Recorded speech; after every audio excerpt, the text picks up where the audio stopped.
This will be the last question.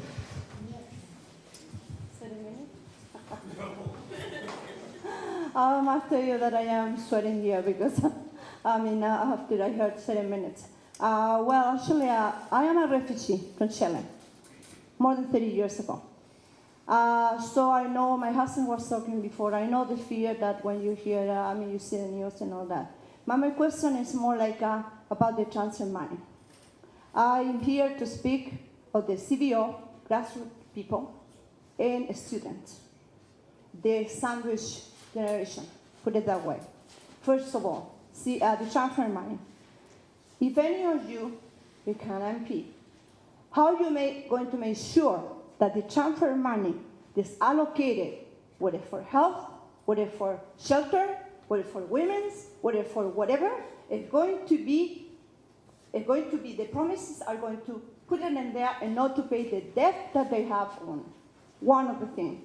I want to make sure what is the platform of each party to make sure that money is going to go there. And my second question as a mother of a student that is up to here with debt in the sandwich, having 2 children, having to pay, and I don't know, the big debt that they have to pay in the bank with interest because of the university graduated. So I just wanted to, you can give me a clear answer, please. First off, I'm really proud that you came here to Canada from Chile.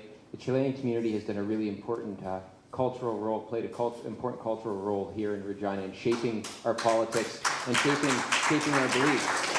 And what you went through in Chile from people who were, whether they were Allende supporters or not, were brave Democrats, and I applaud you for that. Now, you asked 2 questions. One was about the sandwich generation, I believe, in terms of the costs that come with being a parent with increased and up to here or here in debt.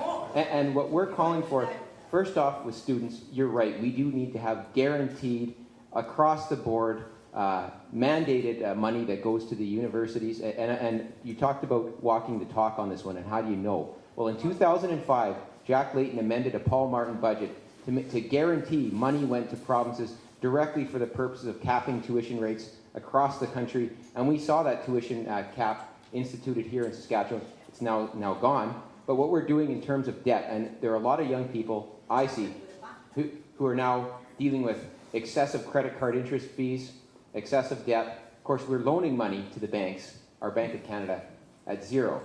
And they're loaning it back to us in credit cards at 20. What we're saying, let's cap those credit card interest fees at prime plus 5%.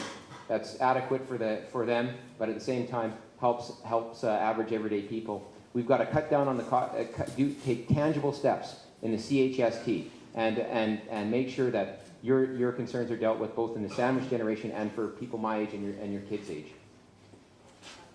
And what about the transfer? A sacred trust that we need to increase and make sure they're stable so they're not ad hoc. Are you going to make sure that the transfer money coming to the province? Are you going to have an inspector? How do you ensure? Oh, we have. Well, what we can do is make it law. That's what I want to hear. Make it law. Yes, thank you. Well, the first one obviously is the student debt ratios. I'll deal with it separately. Student debt ratios. Our platform calls for $1,500 per year per child, so $6,000 towards university education. That is the start. What was the second question? The transfers guaranteeing that the transfer payment that. My question was not for the students who are going to university now, for the sandwich generation who are already married. They have kids and they're in debt with the student loan. That was the message. Well, personally, I'm looking more of a platform moving forward. That's what I want to say, and that's a fair answer. No answer. Well, no answer. There is no solution, obviously, from my platform. I can wax on, but pardon me. Someone repeat the question out loud because we didn't quite understand. She's talking about the people that have existing student loans that are under heavy pressure to repay them and whatnot. I believe was the first part. The second part. The second part was guaranteeing that the transfer payments that are made to the province go to what they're supposed to. Is that, or did I misunderstand?